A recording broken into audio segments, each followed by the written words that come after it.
What's up, big ballers, shot callers, sports fans? This is Big Ken here. Welcome from the Grid to the Rim Sports Talk Show. Joined by my co-host and best friend Monty Brown. Yes, sir. What's up? Happy Saturday. College ball. Happy Saturday. College football started. First games are on TV already. Wow, a lot has happened again in football. It just keeps on getting more interesting and interesting. There's firings and resignations in both the college and the NFL rankings. Kirk Cousins out for the season with the achilles. I feel bad about that. We talk about that more in the NFL, but they were starting to make a comeback, and then he gets hurt. So that's just very unfortunate. But, yeah, a lot of things going on. The college football rankings are out from the college football committee, whatever they call themselves. I disagree with it. But anyways, I guess we can open up about that. They have Ohio State number 1, Georgia number 2, Michigan number 3, and Florida State number 4. I don't personally agree with Ohio State being number 1, Monty. I know people might think that because I'm a Michigan fan, so I'm being biased, but it's not about that at all. I just don't understand how they leapfrog Georgia. I understand how they leapfrog Michigan because Michigan hasn't played anyone yet in the Big Ten. They've had a pretty cupcake schedule. A lot of people are talking about that, but Georgia plays in SEC, so I don't understand how they leapfrog Georgia. What's your thoughts on that, Monty? Well, I'm going to have to be honest with you, man. Like I mentioned before, I'm not a Michigan hater or a Michigan fan either. Just depends on who they're playing. So I was like, could that be some Michigan bias by Ken there? I don't know. Could be, but no. Could be. But no, man, I was looking at their opponents, and I got a good look, and I know that the committee, they don't go by margin of victory anymore. They did that a while back. You would have ranked teams beating the Cupcakes by 60 points, and so they can leapfrog another team, but they no longer do that. But I was looking at some of the matchups, and I think the reason why Ohio State jumped Georgia was who they beaten. They beaten Penn State. They won at Notre Dame, and they won at Wisconsin. 3 quality teams, good quality teams. That's tough to win at home or away. Looking at Georgia's schedule, the most impressive win that they've had, if you want to call it impressive, Florida last week. And Florida's on their down year. Beat them pretty bad, 43-20. Auburn, Auburn's not like they used to be anymore. No, so they beat down. Auburn. They beat Kentucky. And another decent team that they've beaten is South Carolina. So if you compare those matchups, yeah, they've won those games, but even though Ohio's offense has struggled, their defense has been excellent. Yeah. I think that's another reason why they got that number 1 ranking is that defense. It might be the best in the country or one of the best in the country. But just looking at who they played and who they've beaten and where they've beaten them compared to Georgia, yeah, I think they've beaten better quality teams. And that's the reason why I think they made that jump. Yeah, I agree with that. I agree with some of that partially. Ohio State has beaten 2 quality teams, 2 ranked teams in Penn State and Notre Dame, and that's very true. I did think about that right away. So I understand why they beat. I'm not beat. I understand why they leapfrogged Michigan and Florida State. I still understand the Georgia thing because yes, Georgia hasn't played that great, but they still haven't lost yet, and they're number 1. So I was kind of questioning that a little bit. But I agree. I mean, we were talking about in previous shows where Georgia and Alabama aren't as dominant this year, and they've been barely squeaking by games. So yeah, I can see that a little bit, but that was just a huge jump from like being number 5. Yeah, it was. 1. I was just like, wow, that's a big jump. I definitely see them being in the top 4, but I was like, wow. But I know a lot of controversies surrounding Michigan right now, and I guess that could be our next subject really quick is I guess the Michigan assistant coach Connor Stallions resigned. I was coming back from a Friday Night Lights football game last night, and we were having some dinner and a few drinks, and it was all over the ESPN or whatever. So he made a statement saying like he wants to resign from Michigan to take he doesn't want to be a distraction for the team, and to the best of he said to the best of his knowledge, Coach Harbaugh and other coaches don't have any knowledge of what was going on. So Yeah, he said he loves Michigan football, but he just doesn't want to be a distraction. He wishes them the best, and he's going to be watching them. He hopes this is their national championship year, and he just said, "Yeah, I gotta get away from the program." So he resigned. So, what you got any thoughts on that? I know that it's kind of been up and down. I don't. Other than that, I didn't hear anything. That was the biggest thing I heard this week. Other than that, it's been pretty quiet. I think some people are Yeah, kind yeah. of 50 on this whole thing. So This whole thing has been a lot quieter than I suspected. Maybe the media doesn't believe anything will come out from this. I don't know. Good move on his part just to get up out of there and let Michigan, go on their road to the national championship. I mean, they're on their way, and something like this can distract the team. And I understand he doesn't want to hinder that at all. But I didn't hear anything about this till you told me earlier today. But yeah, that's my thoughts. I mean, if it's going to be a hindrance for that team, yeah, it's a good move from the just go ahead and yeah, resign and let Michigan go on their roll there. yeah, Michigan is playing two tough teams. I mean, they're playing Purdue today. They should win, but even though Purdue isn't as good as they were the past couple of years, they're really down. But they're still a team that likes to pull off upsets, so they got to be Yes, careful. yeah, Um, but Penn State and Ohio State is their biggest challenge at the end of the year, so they're finally playing the competition at the very end of the year. So hopefully it's a thing where it gets them ready for the college football playoffs and they can win both those games. I mean, they're capable of winning both those games. The only thing that scares me is like they've been playing against cupcakes all year. Now they're finally getting someone at the very end, and how will they respond to some adversity? Because yes, their offense has been scoring a lot of points, but they haven't faced Ohio State's and Penn State's defense yet. So I'm interested in how Michigan's offense is going to be. I mean, I know the run game is pretty good. McCarthy looks pretty good at quarterback for the most part. He could run and throw, but I think they're gonna have some controversy in those games, and I think they're both right, winnable. I think they're both very winnable because Michigan is right. really good again this year, but it's not gonna be. They're definitely gonna be challenged. So I'm wondering how that's all gonna turn out. If they lose one of those games, I think they're gonna be out because people are already against Michigan. Right. Um, what might save them is if they still go to I don't know how it works out, but if they still go to the Big Ten championship and they win that, then they can propel themselves back in. So if they win out, obviously they're in no matter what. But if they lose Yeah, one of these games, I think it depends on which one they lose. Obviously, when you lose, you want to have a couple games left to try to get back in it. So hopefully they don't lose to put themselves in a situation, but they might. So yeah, yeah, we'll see. yeah. We're at an age now where one loss will doom you from the national championship. It's better if you can go undefeated, go undefeated. Yeah, I don't think one loss will kill them.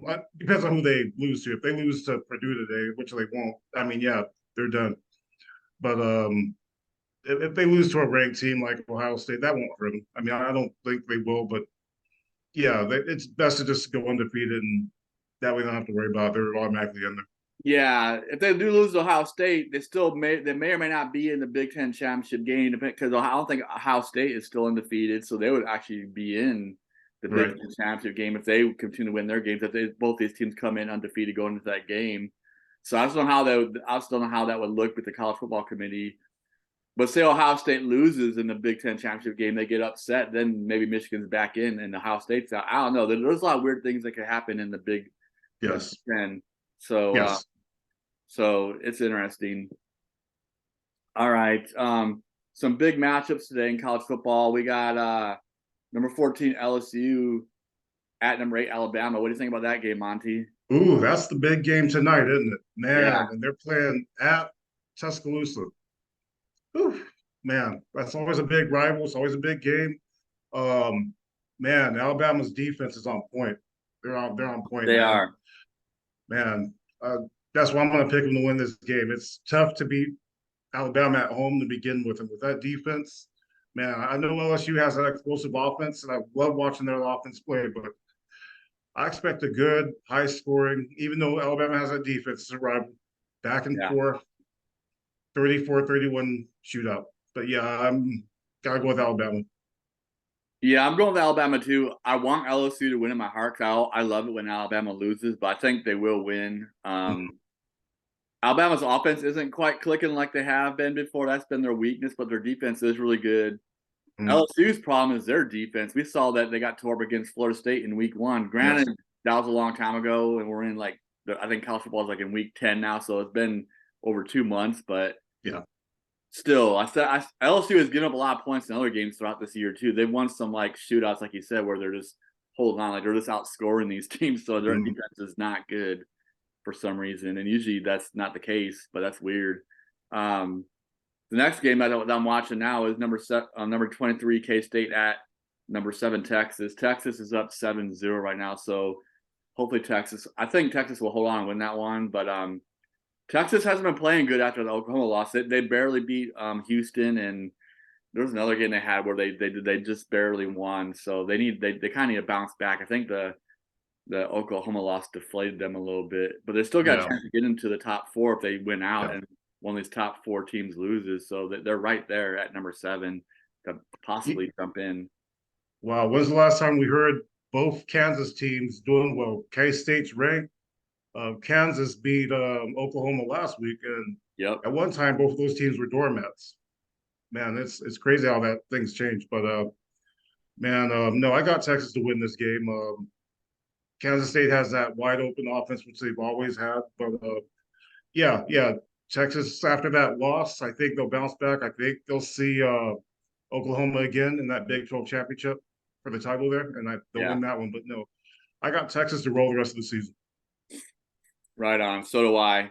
Yeah, I know Texas is looking for some revenge. If they didn't have all those turnovers in the Oklahoma game, they easily probably would have won that game. That was the story of the game. 3 turnovers that gave like a lot of short fields, and Texas still almost won that game. If it wasn't for the last drive of the game by the Oklahoma quarterback with like 10 seconds left, they had that game. So yeah, Texas still almost won with 3 turnovers. So Oklahoma is very beatable.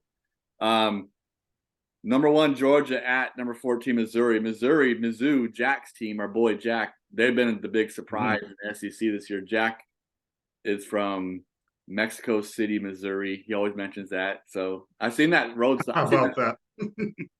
Yeah. He always says I'm wearing the wrong hat when I wear my Michigan hat. He's like, Ken, you got the wrong hat on. It's the other end. It's the other end, Missouri. Wrong end. So we always joke around about that. But I've driven by the sign from Mexico City, Missouri when I was going somewhere one time on a cross country trip. But I never actually stopped in that little town of his. But I saw it and I immediately thought of Jack. Oh, that's where Jack lives. So, but anyways, I don't know. I wonder if Missouri can pull off the upset. I don't think they will, but I would love to see them do that. Put it that way, they are the big surprise in the SEC. What do you think, Monty? Missouri can give Georgia some trouble. Can give them some problems, and I expect them to not win the game, but I expect Georgia to have a hard time with this one. Yeah. Georgia's playing at home. They're playing at home. I think they're favored by like 15. But I expect this game to be closer than that. To win the game, I say by a touchdown.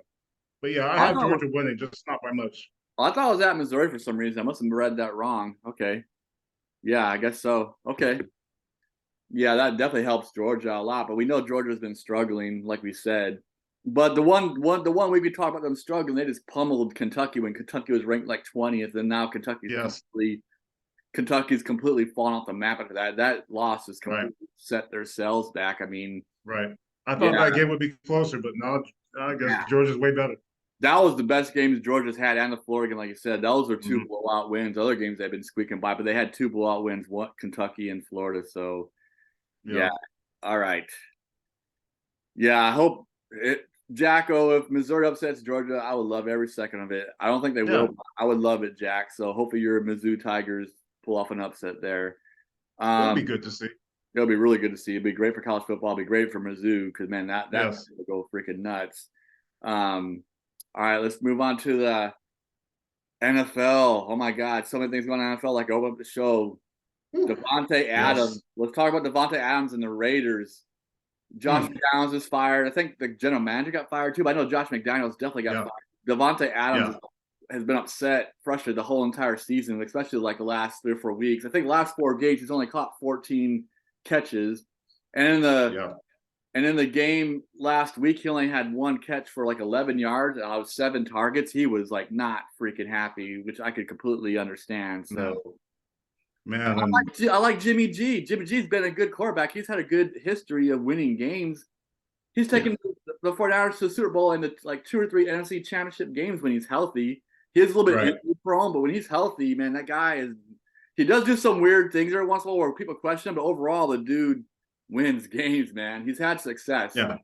So I don't know what's going on with the Jimmy G and Davante Adams where they're not connecting for some reason. So Man, he missed him on that bomb bad too. I don't know if you saw it, but Adams was wide open, and it would have gotten them back into the game. They wouldn't have taken the lead, but man, it would have made it interesting. And Adams was ticked. I mean, not only at that pass, but the whole game, which I don't blame him.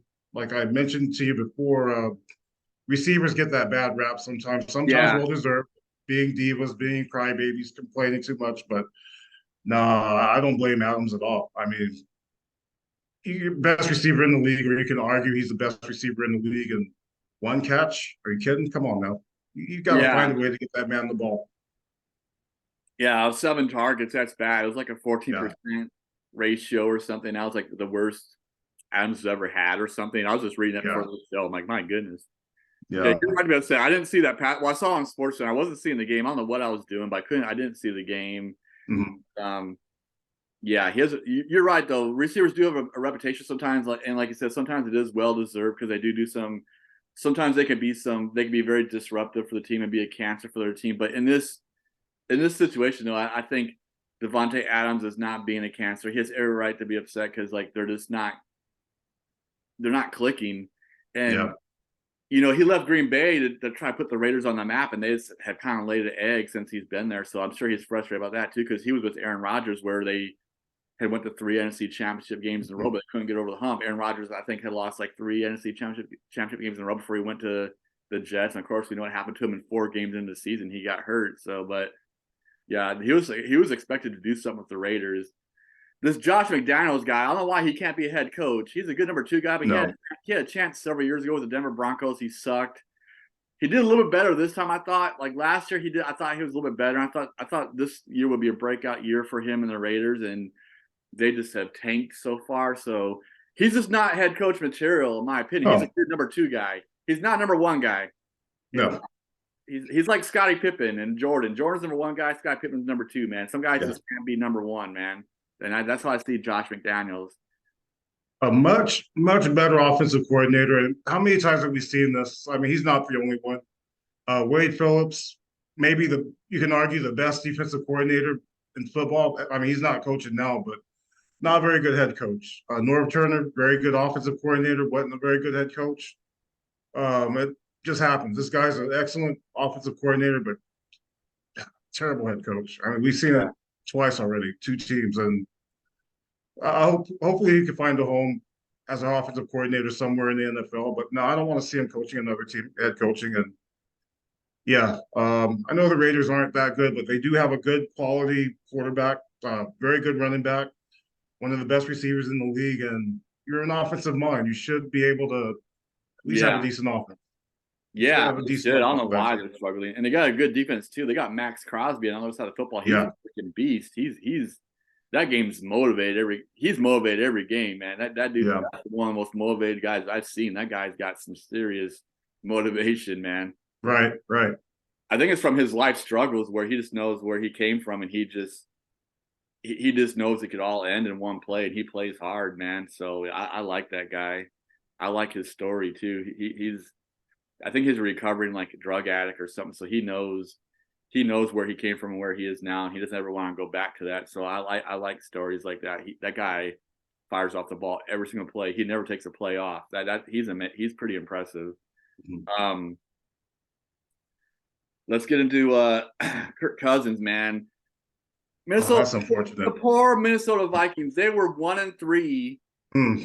0-3 to start the season. Then they won a game. They went to 1-3. Then they won 4 out of their last 5 games. I mean, they won 4 out of the last 5 games to even out their record to be 4-4. Like they're right there.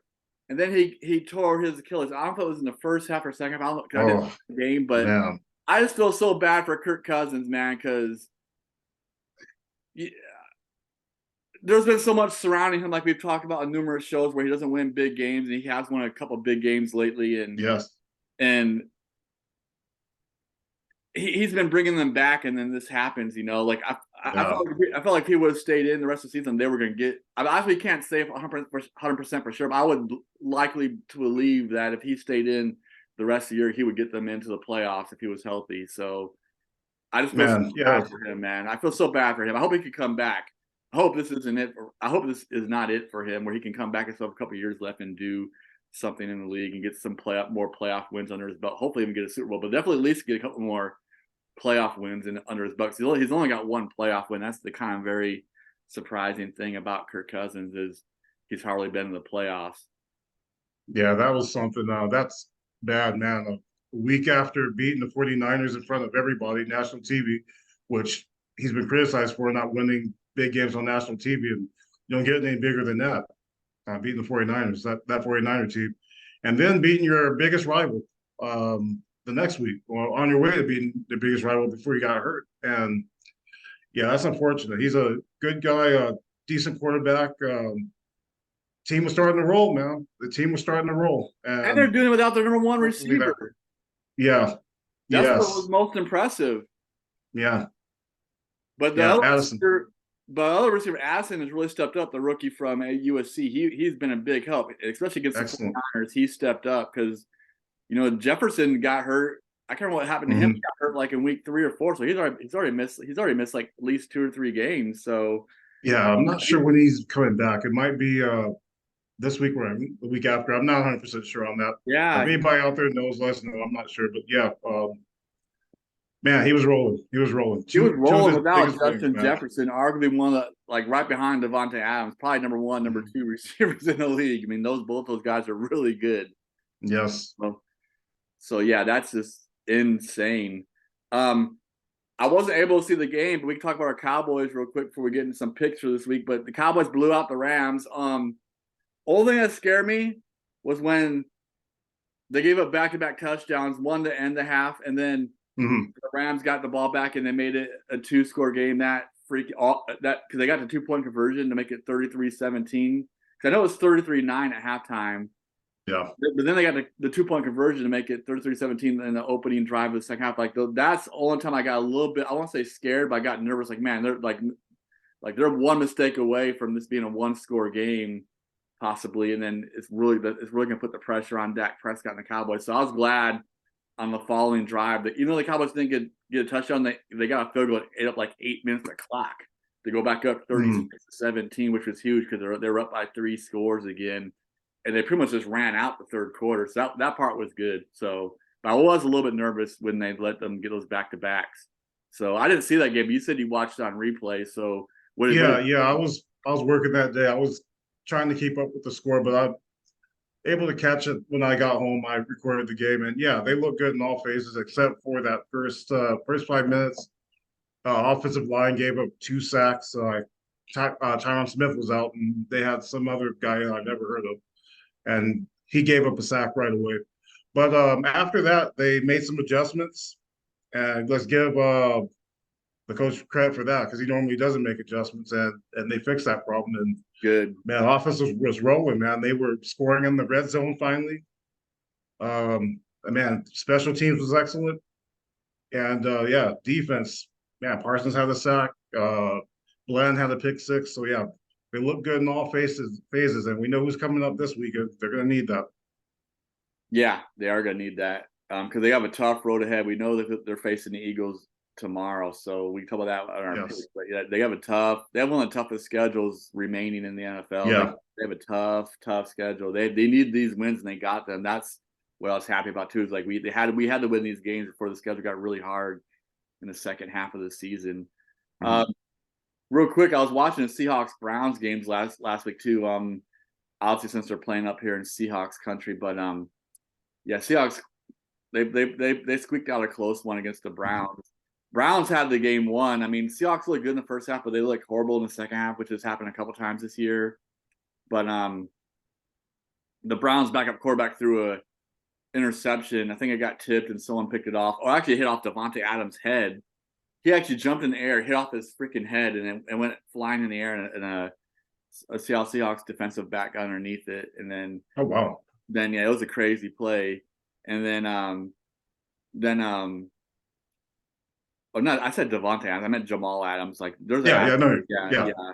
But anyways, Geno Smith was kind of able to bounce back, and they got in for the game-winning touchdown. Najigba, the rookie receiver, got a big touchdown catch, and that was the game. But that game was close. The Browns had that; they just kind of blew it in the end. But you have to give credit to the Seahawks; they hung in there. But their offense got freaking. They didn't do anything the whole entire second half, which has been, like I said, been kind of a theme with Seattle. Like, they seem to be okay in the first half of their offense, and the second half they just don't. Sometimes they just don't come out well in the second half for whatever yeah. reason. Yeah, Geno Smith's good. I think he was the comeback player of the year last year, if I'm not mistaken. But He was, yeah. not sure if he's the future, if he's the guy. I mean, I don't know who their backup is, but I think Seattle should draft one of these QBs coming out if they're up high enough this upcoming draft. Yeah, he's good. He'll get you to the playoffs. Super Bowl, I'm not sold on that yet. Yeah. But yeah, he's playing better with Seattle than he did with the Giants. That's for sure. Yeah, he's playing better. He definitely deserved comeback player of the year last year. I know who Yeah. their backup is. He's good. That's kind of like his name, but he's the old. He's pretty young. He played at Denver like his first 3 or 4 years. I know his name, but he was a Denver quarterback of recent, and I know his name is. But he's good. He's good enough to come in. They're both fighting for the starting position. He's really good. Mm-hmm. So some people in Seattle probably think he should be the starter. Actually, so but Oh wow. but he's supporting Geno Smith. He's doing good. He's doing his role as a second quarterback. Him and Geno seem to have a pretty good relationship. So he's doing good being the number two. But let's get into some picks since we got under 9 minutes left. Dolphins at Chiefs. That's a big one. Gosh, Ooh, that's the one in Germany. that's in Germany. I want the Dolphins to win. Oh God, I don't know, man. The Chiefs lost last week, which is a big one. They looked horrible against Denver. That's one thing I forgot to mention, how bad they looked against Denver. My God. Denver got their first win against them like in 15 tries or something. I think Denver had lost 15 in a row. But anyways, I think the Chiefs will bounce back, but the Dolphins got that offense. Now, my heart is going for the Dolphins, but the Chiefs will probably win. Let me say something about this game being in Germany. We know that we want to expand the NFL a little bit. They're talking about possibly putting the team in London, which I don't know if that'll happen, but that would be good. And they want to send our best teams. You know, they don't want to send our cupcakes there. But wouldn't it be good to see this game in Kansas City with Hill going back to his old team, playing on that, listening to that Yeah. crowd booing? Yeah, we're going to miss that part. I mean, yeah, I mean, I don't think they should have put this game in Germany because of that. Right. I agree. But back to picking it, man, this should be a high scoring game. Man, should be high scoring. I know the Chiefs defense, not all that. Both offenses can score, so whew, boy, that's a tough one. Both teams 6-2. KC's favored by 1.5. I'm gonna take the Dolphins. I want them to Neutral win. site. I want them to Neutral win. I got the Chiefs, but I want the Dolphins to win. Okay. I will not I'll be take the upset. I will not be upset if I'm wrong.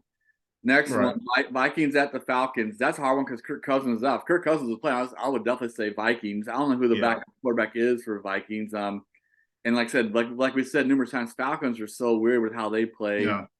They're so back and forth. That's another hard one. I'll go with the home team. I'll go with the Falcons, but I won't be surprised they lose with their reputation. But I don't know who the Vikings backup is, so I'm going with. That's the reason why I'm going with the Falcons. Yeah. I don't not sure who it is either. I'm gonna have to look that up later. But Falcons being at home, I think I'm gonna take the Falcons. They're favored by.